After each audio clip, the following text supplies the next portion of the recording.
प्रणाम दोस्तों। आज हम सबसे पहले आप सभी लोगों को हाथ जोड़ के शिवरात्रि की बहुत बहुत शुभकामनाएं। आप सभी लोगों को मेरा प्यार भरा शिवरात्रि को शुभकामनाएं। आप सभी लोग स्वस्थ रहें और सही रहें।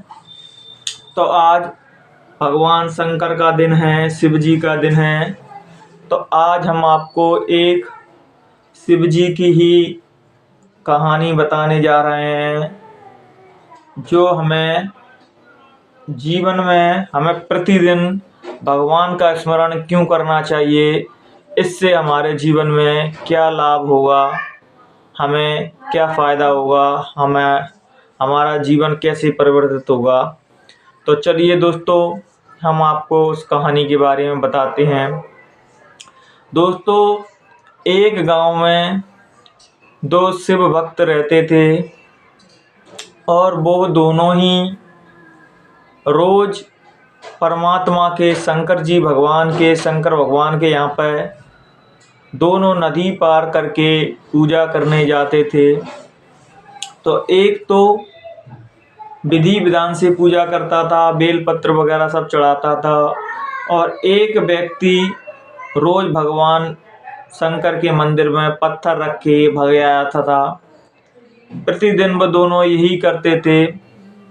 तो एक दिन दोस्तों हुआ क्या कि नदी बहुत तेज चढ़ आई, बारिश हो गई थी बहुत तेज, और नदी बहुत उफान पे थी।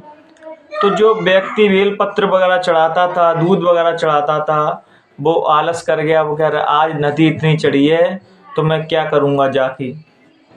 और जो दूसरा व्यक्ति था दोस्तों, जो पत्थर रख के भगवान शंकर के मंदिर में रोज आता था, उसने देखा कि नदी बहुत चढ़ी है, फिर भी उसने अपने वचन नहीं तोड़ा। वो नदी पार करके तैर के गया और भगवान शंकर के मंदिर में वो एक पत्थर रख के आया।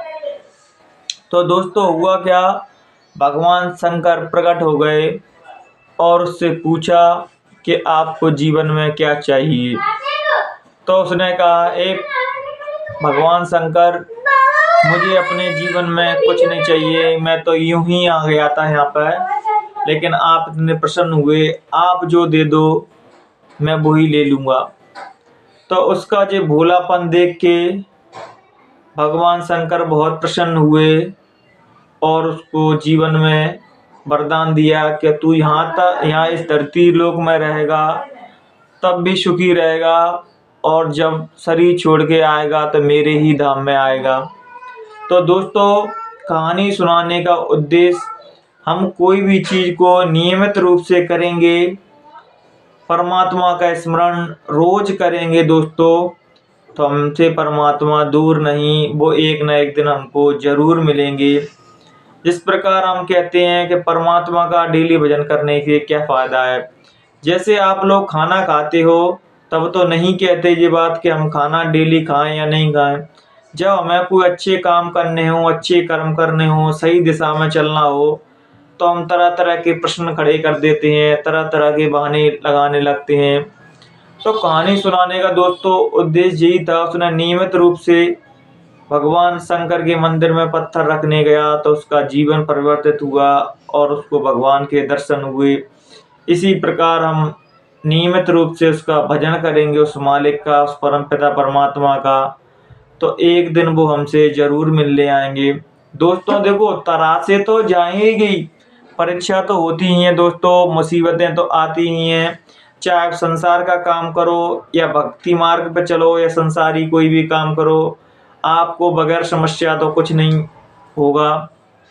तो मैं आपको एक गाने के माध्यम से आपको भगवान का स्मरण कैसे करना चाहिए, तो मैं गाने के माध्यम से आपको बताऊंगा।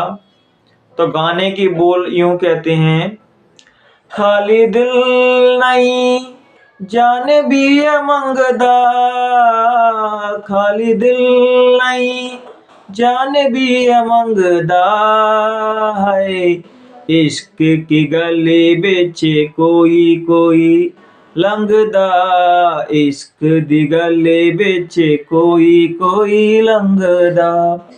कहने का भाव दोस्तों, प्रेम के मार्ग पे वो ही चल सकता है दोस्तों जो अपनी जान हथेली पे रख के चलता हो।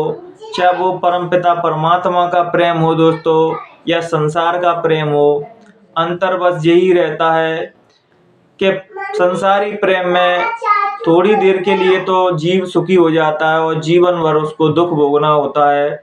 और परमपिता परमात्मा के रास्ते में, उस प्रेम में दोस्तों, अगर कोई भक्त रोता भी है दोस्तों, तो उस रोने में भी वो बहुत ही अंदर से प्रसन्न होता है, बहुत खुश होता है दोस्तों। जब हम प्रेम के मार्ग पर चलते हैं दोस्तों, और सबसे बड़ा प्रेम भगवान की भक्ति और ईश्वर का प्रेम ही सबसे बड़ा है दोस्तों। यहाँ संसार के प्रेम तो दोस्तों स्वार्थ बस जुड़ते हैं, स्वार्थ खत्म हुआ, प्रेम खत्म हुआ। लेकिन जब एक बार उस ईश्वर से, उस मालिक से प्रेम हो जाता है दोस्तों, वो अपने भक्तों को कभी बीच मझधार में कभी नहीं छोड़ता, उनकी नैया हमेशा ही पार लगा देता है।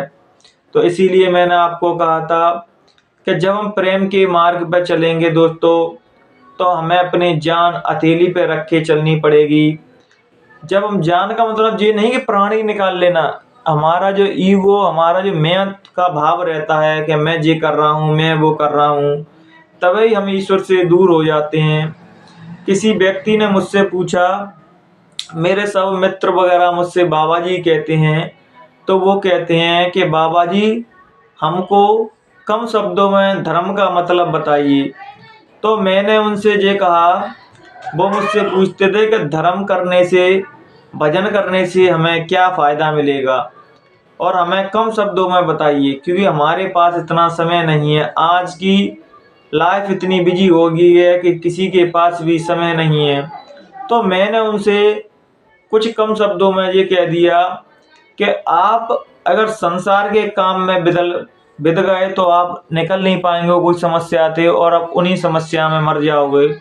जो भगवान का भजन जो व्यक्ति करता होगा दोस्तों, वो हर समस्या से, हर सिचुएशन से बाहर निकल सकता है। उसके जीवन में कितना भी बुरा समय आ जाए दोस्तों, अगर उसके साथ तपोबल होगा, भगवान का भजन होगा दोस्तों, तो वो हर समस्या से बाहर निकल सकता है और हर समस्या को अपने जीवन से ऊपर उठ सकता है। तो धर्म का मतलब यही है कि आप कैसी परिस्थिति में हो, अगर आप भगवान का स्मरण करते हैं, उसका भजन करते हैं, तो परमपिता परमात्मा आपको हर बुरी स्थिति से निकाल के आपके जीवन खुशियों से भर देगा। तो इसलिए हमें भगवान का भजन, आत्मिक तो सुख मिलता ही है दोस्तों, और हम भौतिक जीवन में भी जो कुछ प्राप्त करना चाहते हैं दोस्तों, और उसको अपने पास हमेशा रखना चाहते हैं, चाहे कामयाबी हो, चाहे धन हो या कुछ भी हो, तो हमें भजन करना बहुत ज़रूरी है। क्योंकि मान सम्मान लक्ष्मी भजन करने से ही आती है दोस्तों। भजनानंद ही दौलत को रख सकते हैं दोस्तों। नहीं तो बहुत से लोग संपत्ति आ जाती है तो गलत काम करने लगते हैं और अपना नाश कर लेते हैं। जो भगवान का भजन करते हैं दोस्तों, वो दिन ब दिन उन्नति करते जाते हैं और वो अपने जीवन में हर वो चीज़ पा सकते हैं जिसकी वो कामना करते हैं। आज हम अपने विचारों को यहीं विराम देंगे दोस्तों। अगर मुझसे कहने सुनने में कोई भी गलती हुई हो दोस्तों, तो अपना छोटा भाई समझ के मुझे माफ़ कर देना। प्रणाम दोस्तों।